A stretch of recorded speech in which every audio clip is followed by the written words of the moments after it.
Good morning, folks. Trevor Belknap here, just giving you a little brief update on the water situation.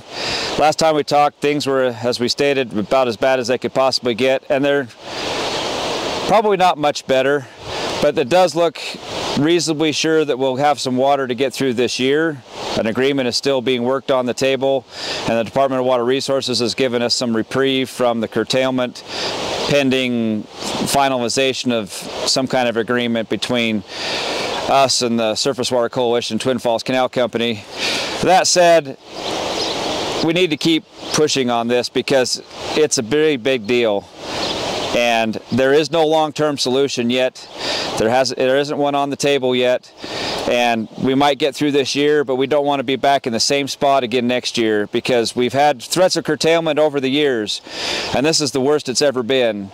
And something's got to change, because business can't keep happening up here in agriculture with these kind of threats continually over our heads. It's bad for the economy, it's bad for Idaho, it's certainly bad for eastern Idaho, it's bad for our families, it's bad for so many people. We need to come up with a solution that's holistic in its approach, looking at the water in Idaho that benefits all of us in Idaho, and not just the Twin Falls Canal Company and Surface Water Coalition. It needs to be a plan that helps maintain and watch our water for the long term. And we're not out of water yet. The aquifer is still higher than it was before the 1950s when we started flood irrigating. So it's not like we're in a dire strait or things are going to dry up tomorrow.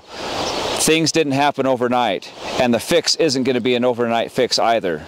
So we need to be looking at it now, get a plan in place that will help us all and maintain our water for us in the future and for future generations.